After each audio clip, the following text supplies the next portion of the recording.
Continuando aqui nosso estudo de ângulos, a gente diz que dois ângulos são consecutivos quando eles têm um lado em comum. Então, esses dois ângulos aqui, ó, vou colocar um vértice A, aí vou colocar aqui, por exemplo, B, C e D. Esse ângulo BAC e esse ângulo CAD, eles têm esse lado AC em comum. Então, eles são chamados de consecutivos. Quando eles têm um lado em comum e não há ponto interior comum entre eles, como é o caso dessa figura, então, além de serem chamados consecutivos, esses ângulos também são chamados de adjacentes, certo? Continuando na nomenclatura aqui de ângulos, a gente, se tiver o caso de dois ângulos adjacentes, que a soma deles dê 90 graus, como por exemplo, esse caso aqui,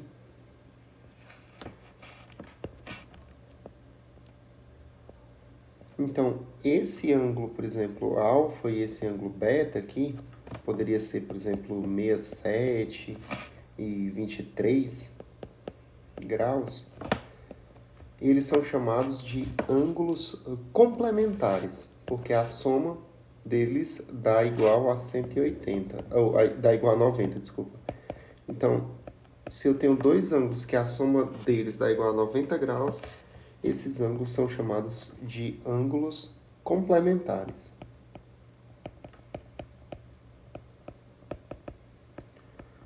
Agora sim, se você tiver dois ângulos e a soma deles dois dá igual a 180 graus, então esses ângulos são chamados de ângulos suplementares, certo?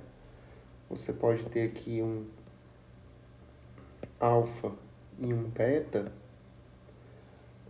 cuja soma dá igual a 180 graus, por exemplo, o alfa igual a 125 graus e o beta igual a 55 graus.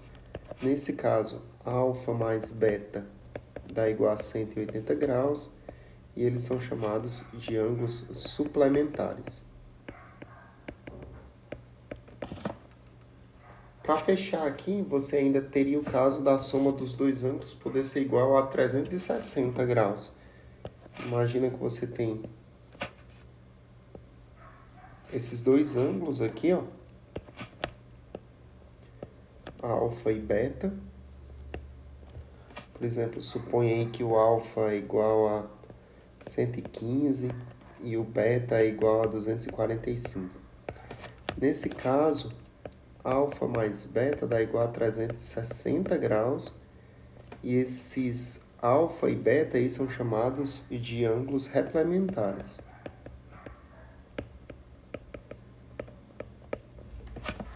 Perfeito.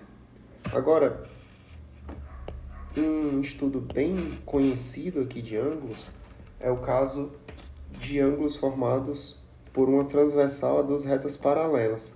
Vamos fazer aqui. Imagina que você tem duas retas, por exemplo, RS, que sejam consideradas paralelas, e você tem uma transversal intersectando aqui essas retas RS. E a gente determina alguns ângulos aqui. Em geral, o ângulo é representado com letra grega minúscula, mas aqui de propósito eu vou colocar com letra ocidental minúscula. Então, eu vou colocar aqui os ângulos A, B, C e D. E os ângulos E, G, F e H aqui. Esses ângulos eles recebem algumas nomenclaturas aqui especiais. Esses ângulos que têm vértice comum, por exemplo, o A e o C, o D e o B e tal, eles são chamados de ângulos opostos pelo vértice, certo? Então, se você pegar o A e o C, o A e o C, eles serão congruentes, eles serão iguais, e eles são ditos serem opostos pelo vértice, ou OPV aqui, certo? São ângulos opostos pelo vértice. Tudo bem.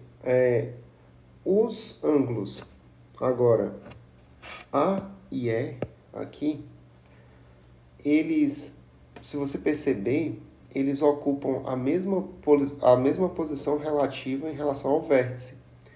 Então, por conta disso, esse A e esse E, que possuem a mesma posição relativa em relação aos vértices desses ângulos, por exemplo, o B e o F também, o C e o G, o D e o H aqui, por exemplo, esses ângulos eles são chamados de ângulos correspondentes, certo? Então, ângulos correspondentes ocupam a mesma posição relativa em cada vértice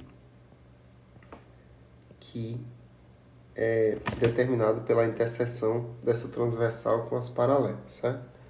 Então, por exemplo, esses ângulos aqui, repetindo, A e E, B e F, C e G, e D e H, eles são ditos serem correspondentes. Ângulos correspondentes também são ângulos congruentes, certo? São ângulos iguais. Então, na realidade, o A é igual ao E, o B é igual ao F e assim por diante, certo? Agora, por exemplo, se a gente olhar atentamente para os ângulos C e E, a gente observa que eles estão em lados alternados em relação à transversal, certo? Por exemplo, o C ele está à direita e o E ele está à esquerda. Quando isso acontece, a gente diz que esses ângulos, por exemplo, C e E, eles são alternos. Então, são ângulos alternos. Observe que o C e o E, eles são alternos e eles estão na região interna entre as duas paralelas. Por conta disso, esses ângulos C e E são ditos serem ângulos alternos internos, beleza?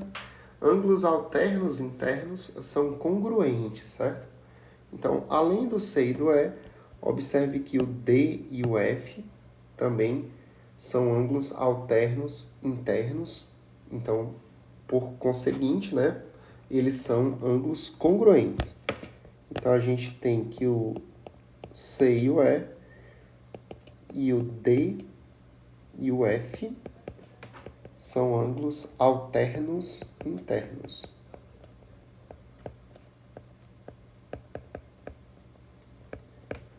A gente tem também agora ângulos alternos, mas que estão que não estão na região interna entre as paralelas RS. Por exemplo, se você observar aqui o ângulo A e o ângulo G, eles estão em lados alternados em relação à transversal, mas eles são externos em relação a essa região entre as retas R e S. Por conta disso, esses ângulos A e G são ditos serem alternos externos, certo?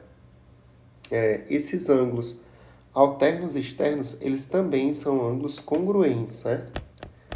Então, o A e o G são ângulos congruentes por serem alternos externos e, igualmente, os ângulos B e H, por serem alternos externos, também são congruentes. Então, a gente tem que A e G, eles são alternos externos juntamente com o B e o H, né, aqui. Então, esses carinhas são alternos externos.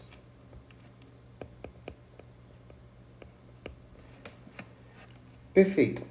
Para fechar aqui, se você atentar agora, por exemplo, para o ângulo C e para o ângulo F aqui, esses ângulos C e F, se você perceber, eles são ângulos cuja soma dá igual a 180 graus. Justamente pelo fato, por exemplo, do B aqui ser igual a F, ó, porque eles são correspondentes, né? Então, nota que a soma de B mais C é 180 graus, mas já que o B é igual a F, a soma do C e do F também é 180 graus, certo? Então, esse C e esse F, eles são ângulos suplementares, porque a soma deles dá 180 graus, e eles estão do mesmo lado da transversal.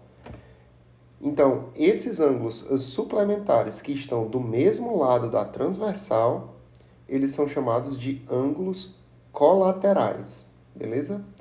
Aí, por exemplo, esse C e esse F, eles são ângulos suplementares que estão do mesmo lado, por isso são colaterais, mas além disso, eles estão na região interna das retas paralelas R e S. Por conta disso, esses ângulos C e F, eles são ditos serem colaterais internos, certo?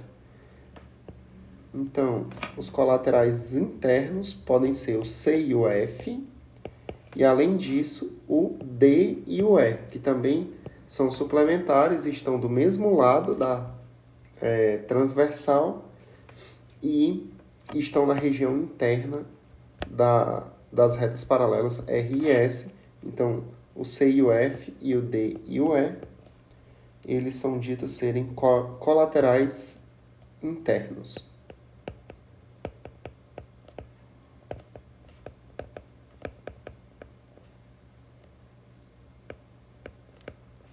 Observe agora, por exemplo, que se você pegar o A e o H, eles serão ângulos suplementares, estão do mesmo lado da transversal, só que não estão na região interna, pelo contrário, eles estão na região externa em relação às paralelas R e S. Por conta disso, esses ângulos A e H são ditos serem colaterais externos, certo? Então, o A e o H são colaterais externos, do mesmo modo, o B e o G são colaterais externos. Lembre que ângulos colaterais são ângulos cuja soma é igual a 180 graus, são ângulos suplementares. Beleza. Para fechar aqui a nossa aula, eu vou dar só uma geral aqui em relação a ângulo em ponteiro de relógio analógico. Se você tem um relógiozinho analógico,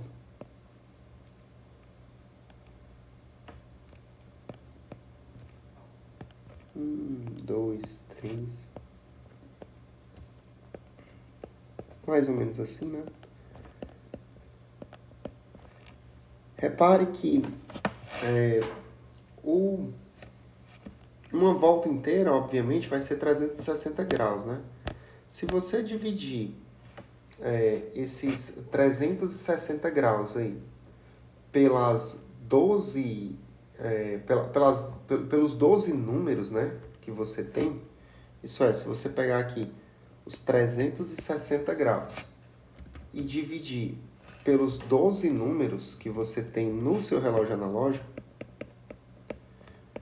você vai ter um total de 30 graus para cada passagem entre os números, certo? Então, cada passagem entre os números aqui, já que os números, por hipótese, estão igualmente espaçados, vão ser 30 graus, certo? Beleza. Então, com essa informação, a gente basicamente consegue resolver os problemas aí de ângulo de um relógio analógico, por exemplo. Se a gente for aqui tomar como exemplo o cálculo dos ponteiros quando o relógio está marca 3 horas e 30 minutos, por exemplo. Qual é o ângulo entre os ponteiros quando você tem 3 horas e 30 minutos? Vamos lá. Vou representar aqui de novo o reloginho da gente.